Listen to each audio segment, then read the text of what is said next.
Hello everyone, welcome to Tejas career academy. Guys, आज है 17 फरवरी और आज हम देखेंगे इंपॉर्टेंट करंट अफेयर के क्वेश्चंस को। लेकिन आगे बढ़ने से पहले मैं आपको बताना चाहूंगा कि अगर आपने अभी तक चैनल को सब्सक्राइब नहीं किया है तो चैनल को सब्सक्राइब करें, वीडियो को लाइक शेयर जरूर करें। चलिए शुरुआत करते हैं आज के इस सेशन का।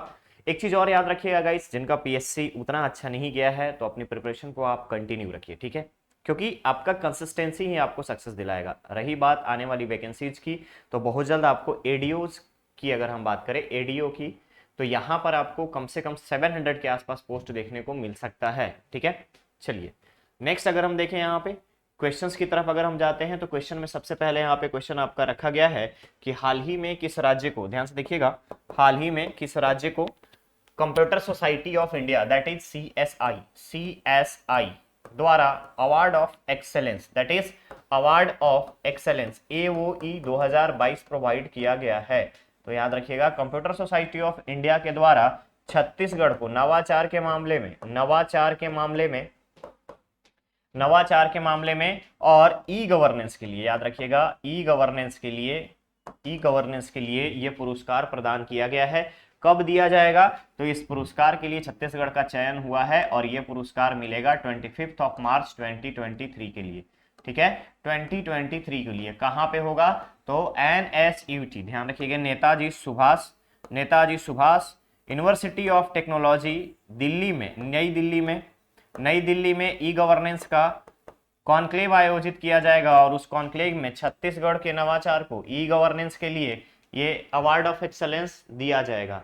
साथ ही साथ एक चीज और याद रखिएगा कि डीएमएफ की अगर हम बात करें, डीएमएफ अंशदान में अगर हम देखें तो छत्तीसगढ़ को 10,000 करोड़ रुपए का अंशदान मिला है और डीएमएफ फंड को यूज करने में सेकेंड नंबर पे है। ई गवर्नेंस के साथ साथ भारत में छत्तीसगढ़ जो है वो सेकेंड नंबर पे है, याद रखिएगा इस चीज को। तो करेक्ट ऑप्शन बन जाएगा यहाँ पे आपका छत्तीसगढ़, ठीक है। चलिए नेक्स्ट क्वेश्चन है यहाँ पे, राज्य सरकार द्वारा लैंगिक भेदभाव को दूर करने हेतु कौन सा अभियान चलाया जा रहा है? तो राज्य सरकार द्वारा लैंगिक भेदभाव को दूर करने के लिए, याद रखेंगे, लैंगिक भेदभाव यानी कि जेंडर इनइक्वालिटी को हटाने के लिए केंद्रीय मंत्री गिरिराज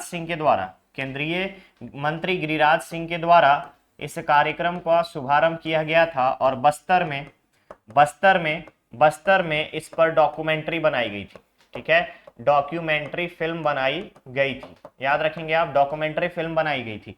अब बात आती है कि अभियान कौन सा चलाया जा रहा है, तो ध्यान रखेंगे, जेंडर इनइक्वालिटी को लेकर के, जेंडर इनइक्वालिटी को कम करने के लिए, जेंडर इनइक्वालिटी को कम करने के लिए नई चेतना, याद रखेंगे आप, नई चेतना के नाम से कार्यक्रम चलाया जा रहा है। राज्य सरकार के द्वारा नई चेतना के नाम से कार्यक्रम चलाया जा रहा है। तो करेक्ट ऑप्शन बन जाएगा यहाँ पर आपका बी, ठीक है। ध्यान रखिएगा, नई चेतना कार्यक्रम जेंडर इनइक्वालिटी को हटाने के लिए चलाया जा रहा है। इसके अलावा एक चीज और याद रखिएगा, कमला भसीन पुरस्कार के मामले में जिसको कमला भसीन पुरस्कार ट्रांसजेंडरों के प्रति या लैंगिक असमानता को दूर करने हेतु दिया जाता है और एशिया में अगर आप देखेंगे तो बहुत ही टॉप लेवल का कमला भसीन पुरस्कार है जो वर्ष 2022 का विद्या राजपूत को दिया गया है। ध्यान रखेंगे, विद्या राजपूत को दिया गया है जो कि बस्तर की रहने वाली है, याद रखिएगा, बस्तर की रहने वाली ट्रांसजेंडर विद्या राजपूत को दिया गया है कमला भसीन पुरस्कार वर्ष 2022 के लिए, ठीक है। करेक्ट ऑप्शन बन जाएगा बी। नेक्स्ट क्वेश्चन है, हाल ही में किस भारतीय क्रिकेट खिलाड़ी को पहली बार, ध्यान से देखिएगा, भारतीय क्रिकेट खिलाड़ी को पहली बार आईसीसी प्लेयर ऑफ मंथ चुना गया है? तो आप सभी को पता होगा शुभमन गिल के बारे में, ठीक है, शुभमन गिल के बारे में, ठीक है। 23 इयर्स का एज की आयु में, 23 इयर्स एज की आयु में इन्होंने डबल, याद रखेंगे आप, दोहरा शतक, आपको याद है क्या, दोहरा शतक, ठीक है, शुभमन गिल। तो आईसीसी के लिए player of the month for the month January 2023 के लिए प्लेयर ऑफ मंथ, भारत का पहला भारतीय खिलाड़ी शुभमन गिल को जनवरी 2023 के लिए प्लेयर ऑफ द मंथ चुना गया है। याद रखिएगा, जनवरी महीने के लिए आईसीसी के द्वारा प्लेयर ऑफ मंथ चुना गया है। करेक्ट ऑप्शन बन जाएगा आपका सी, शुभमन गिल। क्लियर है? आगे बढ़े, चलिए क्वेश्चन है छत्तीसगढ़ अवार्ड, छत्तीसगढ़ रत्न अवार्ड से किस व्यक्ति को सम्मानित किया गया है? छत्तीसगढ़ रत्न अवार्ड। तो क्या आपको पता है कि हाल ही में छत्तीसगढ़ में अगर हम बात करें तो 13वां रंग झांझर सिने अवार्ड, कौन सा? रंग झांझर सिने अवार्ड आयोजित किया गया था। सिने अवार्ड आयोजित किया गया था कहां पे? रायपुर में। ठीक है, रंग झांझर सिने अवार्ड रायपुर में आयोजन हुआ और इसमें संगीतकार, ठीक है, संगीतकार, उसके बाद गायक और अभिनेता नितिन दुबे को छत्तीसगढ़ रत्न अवार्ड से सम्मानित किया गया है। नितिन दुबे को छत्तीसगढ़ रत्न अवार्ड से सम्मानित किया गया है, याद रहेगा। साथ ही साथ बेस्ट मेल प्लेबैक सिंगर का अवार्ड भी, बेस्ट मेल प्लेबैक सिंगर का अवार्ड भी नितिन दुबे को दिया गया है। यह चीज आप याद रखिएगा, नितिन दुबे को छत्तीसगढ़ रत्न अवार्ड से सम्मानित किया गया है। ठीक है, चलिए इसके अलावा नितिन दुबे की कुछ और यहां पर अवार्ड्स हैं जिसमें से आप देख सकते हैं। पहला अवार्ड की अगर हम बात करें तो छत्तीसगढ़ रत्न अवार्ड 2023 में, बेस्ट प्लेबैक सिंगर अवार्ड 2022 में, केलो धरोहर सम्मान 2023 में दिया गया, साई आराधना सम्मान 2017 में दिया गया था, कला अनमोल रत्न 2009 में दिया गया था, माटी रत्न 2008 में दिया गया था। ठीक है, ये सारे अवार्ड्स हैं। छत्तीसगढ़ रत्न अवार्ड 2023 में दिया गया, बेस्ट प्लेबैक सिंगर अवार्ड 2022 के लिए नितिन दुबे को दिया गया, केलो धरोहर सम्मान 2023 का भी अवार्ड इन्हीं को मिला है, साई आराधना सम्मान भी इन्हीं को मिला है और कला अनमोल रत्न के साथ साथ माटी रत्न का सम्मान भी इनको मिला है। क्लियर रहेगा? चलिए करेक्ट ऑप्शन क्या बन जाएगा यहाँ पे? करेक्ट ऑप्शन बन जाएगा आपका D, that is Nitin Dubey. ठीक है, नेक्स्ट क्वेश्चन है ऑक्टेव 22 का आयोजन राज्य के किस स्थान पर किया गया? तो ऑक्टेव 22 क्या है? पूर्वोत्तर राज्यों की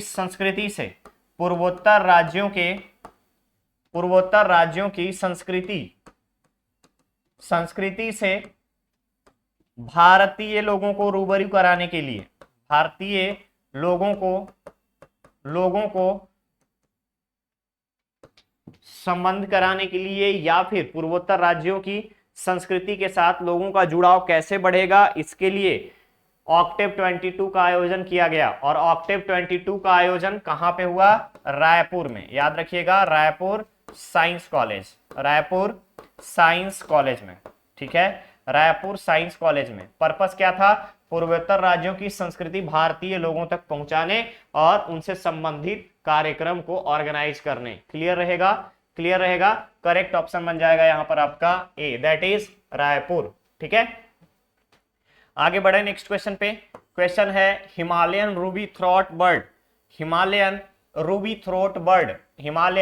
थ्रोट बर्ड छत्तीसगढ़ में कहां पाया गया है? तो आप सभी को पता होगा, जैसे हम लोग यहाँ पे ऑरेंज कलर का, ठीक है, और नारंगी कलर का चमगादड़, नारंगी रंग का चमगादड़, ठीक है, चमगादड़। इसके अलावा माउस डियर अगर हम पिछले दिसंबर से लेकर के अभी तक का देखें तो नारंगी रंग का चमगादड़, माउस डियर, इजिप्शियन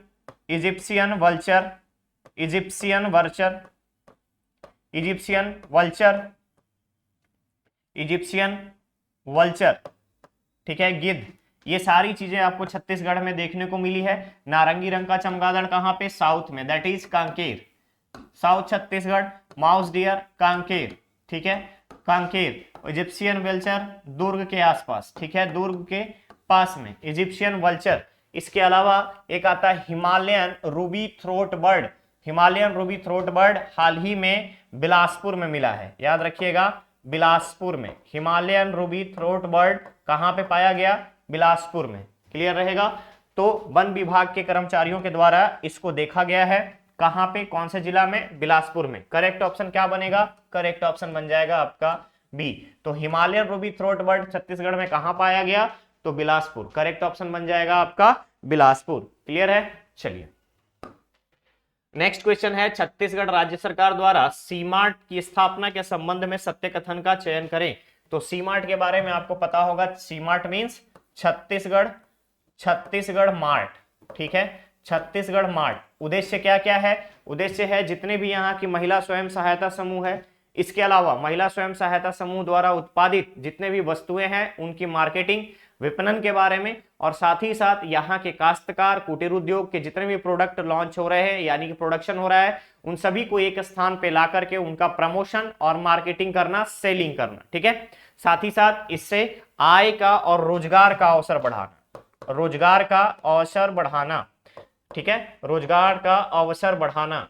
कितने जिलों में खोले जाएंगे? तो राज्य के सभी जिलों में सीमार्ट की स्थापना होगी, राज्य के सभी जिलों में सीमार्ट की स्थापना की जाएगी। अब स्टेटमेंट पे आते हैं। स्टेटमेंट है, राज्य के उद्यमियों, एंटरप्रेन्योर और स्व सहायता समूह, सेल्फ हेल्पिंग ग्रुप और स्थानीय उत्पादकों को लाभ पहुंचाना इसका मुख्य उद्देश्य है। करेक्ट है, क्योंकि स्वयं सहायता समूह के द्वारा उत्पादित वस्तुओं को मार्केटिंग करने, एडवर्टाइजिंग करने और साथ ही साथ लोगों के बीच में पॉपुलर कराने के लिए सीमार्ट का यूज किया जा रहा है। नेक्स्ट है, महिला स्व सहायता समूह शिल्पी, बुनकर, दस्तकार, कुंभकार आदि के जरिए बने उत्पादों का रेट और कॉमर्शियल मार्केटिंग के लिए यह शोरूम बनाया जा रहा है। ऑब्वियसली दोनों में सेम ही चीज रखी गई है, बट यहाँ पे रेट और कॉमर्शियल मार्केटिंग जैसे शब्दों को जोड़ा गया है। नेक्स्ट है, इसका निर्माण राज्य के हर जिले में किया जाएगा। तो यहाँ पे आप देख सकते हो तीनों के तीनों जो स्टेटमेंट्स हैं सीमार्ट के, तीनों के तीनों जो स्टेटमेंट है यहाँ पे सीमार्ट के कॉन्टेक्स्ट में करेक्ट हैं। तो करेक्ट ऑप्शन क्या बन जाएगा? करेक्ट ऑप्शन बन जाएगा डी, दैट इज 1, 2 एंड 3, ठीक है। नेक्स्ट क्वेश्चन है यहाँ पे, हाल ही में खाद्य विकिरण केंद्र की स्थापना के लिए, ध्यान से देखेंगे, हाल ही में खाद्य विकिरण केंद्र की स्थापना के लिए छत्तीसगढ़ सरकार ने किस संस्था के साथ एमओयू हस्ताक्षर किया है? बताइए, पता है क्या? हाल ही में खाद्य विकिरण के लिए छत्तीसगढ़ गवर्नमेंट ने किस संस्था के साथ एमओयू किया है? तो छत्तीसगढ़ गवर्नमेंट की बात हो रही है, तो छत्तीसगढ़ गवर्नमेंट की भी संस्था, याद रखेंगे, छत्तीसगढ़ बीज निगम, छत्तीसगढ़ बीज निगम ने डिपार्टमेंट ऑफ एटॉमिक एनर्जी, परमाणु ऊर्जा विभाग के रेडिएशन एंड आइसोटॉप्स, ध्यान रखिएगा, board of radiation and isotopes technology के साथ एमओयू हस्ताक्षर किए हैं। किसके लिए? खाद्य विकिरण केंद्र के लिए। खाद्य विकिरण केंद्र के लिए पर्पस क्या है? तो फलों यानी डेली यूज वाले फलों, सब्जियों इत्यादियों को खराब होने से बचाने के लिए, सब्जियों इत्यादि को खराब होने से बचाने के लिए, ठीक है, याद रखिएगा, खराब होने से बचाने के लिए, ताकि ज्यादा से ज्यादा समय तक ये फ्रेश रहे और फ्रेश रहने के साथ साथ लोगों को fresh fruits, fresh vegetables available हो पाए, ठीक है। इस चीज को आप ध्यान रखिएगा। क्लियर रहेगा। जब चीजें फ्रेश होंगी तो उसके लिए बाजार में मूल्य भी ज्यादा अच्छा मिलेगा, ठीक है। खराब चीजें कोई नहीं खरीदता, खराब हो जाने पे फल और सब्जी वहां पे उसको फिर फेंकना ही बेटर होता है। तो यहाँ पे जब फ्रेश रहेंगी, सब्जियां ताजी रहेंगी, तो इसका मूल्य भी ताजी सब्जियों के अकॉर्डिंग ही मिलेगा। क्लियर रहेगा ये चीज। करेक्ट ऑप्शन क्या बन जाएगा? करेक्ट ऑप्शन बन जाएगा DAE, department of atomic energy. Department of atomic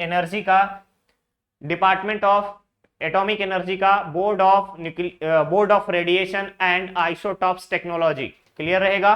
correct option बन जाएगा यहां पर आपका सी। आगे बढ़ते हैं नेक्स्ट क्वेश्चन पे। राज्य के चर्चित अंगेती संकर निम्न में से किस फसल का नया किस्म है? तो अंगेती संकर, ध्यान रखिएगा, अंगेती संकर आईजीकेवी इंदिरा गांधी कृषि विश्वविद्यालय रायपुर के द्वारा विकसित किया गया है, रायपुर के साइंटिस्ट के द्वारा विकसित किया गया है। और ये मक्के की एक नई किस्म है, ध्यान रखिएगा, मक्का की एक नई किस्म है, याद रखेंगे, मक्का की एक नई किस्म है। क्लियर रहेगा। न्यू ब्रीड ऑफ मेज, ठीक है, मेज याद रखेंगे आप, मेज का एक नई किस्म है। क्लियर रहेगा। तो पूछा गया था अंगेती संकर निम्न में से किस फसल का नया किस्म है? तो यह है आपका मक्के का, ऑप्शन ए। क्लियर रहेगा यहाँ पे, क्लियर रहेगा। आईजीकेबी की स्थापना रायपुर में कब हुई थी? 1987 में, 1987 में। प्रेजेंट में वीसी कौन है? वाइस चांसलर तो गिरीश चंदेल, गिरीश चंदेल, याद रखेंगे गिरीश चंदेल, ठीक है। चलिए नेक्स्ट क्वेश्चन है लोन वरट्टू। लोन वरट्टू का संबंध निम्नलिखित में से किससे है? लोन वरट्टू का संबंध निम्नलिखित में से किससे है? तो याद रखिएगा लोन वरट्टू जो है नक्सलियों के घर वापसी अभियान से जुड़ा है। किससे जुड़ा हुआ है? नक्सली घर अभियान, नक्सली के घर वापसी अभियान से, वापसी अभियान से जुड़ा हुआ है, ठीक है। इसमें क्या होता है? तो जितने भी नक्सलियों ने सरेंडर किया है या नक्सली मुख्य धारा में आने वाले हैं या नक्सल प्रभाव से पीड़ित हैं, उन सभी लोगों को घर आवास बना करके दिया जाएगा, आवास बनाकर दिया जाएगा और महेंद्र कर्मा जी के नाम पर रखा गया है। ध्यान रखेंगे आप, महेंद्र कर्मा जी के नाम पर इन आवासीय कॉलोनीज को रखा गया है, ठीक है। आवासीय कॉलोनी का नाम शहीद महेंद्र कर्मा जी के नाम पर रखा गया है। क्लियर रहेगा। सबसे ज्यादा अगर हम बात करें तो देश में नक्सली उत्पीड़न से मुक्त होने वाला, नक्सली उन्मूलन देश में सबसे ज्यादा टॉप में दंतेवाड़ा, याद रखिएगा दंतेवाड़ा जिला जो है नक्सलियों के घर वापसी कराने में, नक्सलियों को मुख्य धारा में जोड़ने में सबसे नंबर 1 पे है। क्लियर रहेगा। करेक्ट ऑप्शन क्या बन जाएगा? नक्सलियों के घर वापसी अभियान से जुड़ा हुआ है। करेक्ट ऑप्शन इज बी, ठीक है। तो ये था आज के सेशन। अब बारी आपके स्टूडेंट धर्मा की। क्वेश्चन है बस्तर के देसी फ्रिज के नाम से प्रचलित, ध्यान से देखिएगा, देसी फ्रिज के नाम से प्रचलित विरका का निर्माण किससे किया जाता है? क्वेश्चन है बस्तर के देसी फ्रिज के नाम से प्रचलित विरका का निर्माण किससे किया जाता है? ऑप्शन है तरोई, लौकी, बांस, कुम्हड़ा। बताइएगा। यानी देसी फ्रिज इन द सेंस की रेफ्रिजरेटर जो बन रहा है यहाँ पे, तो बस्तर के लोग जो है ठंडा रखने के लिए यहाँ पे कौन से वस्तु से, देसी जुगाड़ वाला टेक्निक से रेफ्रिजरेटर बनाते हैं? इसका आंसर आपको कमेंट बॉक्स में कमेंट करके देना है। ओके, तो आज के सेशन में बस इतना ही। मिलते हैं बहुत ही जल्द हम लोग नेक्स्ट और नए सेशन के साथ। बने रहिए तेजस कैरियर एकेडमी चैनल पे। चैनल को सब्सक्राइब करें, वीडियो को लाइक शेयर जरूर करें। साथ ही साथ गाइज आप सभी के लिए एक इंपॉर्टेंट अनाउंसमेंट ये है कि 21 फरवरी से सीजीपीएससी यूपीएससी का मेंस और प्री दोनों के लिए एक न्यू बैच स्टार्ट हो रही है। तो आप यहां पर देख सकते हैं कि टॉप में आपको एक कॉन्टेक्ट नंबर दिख रहा होगा। आप उस नंबर पे कॉल करके इंफॉर्मेशन ले सकते हैं या फिर आप हमारे ऑफलाइन ब्रांच भिलाई में विजिट कर सकते हैं कोर्सेज के बारे में इंफॉर्मेशन लेने के लिए। ओके, चलिए मिलते हैं बहुत ही जल्द। Thank you so much.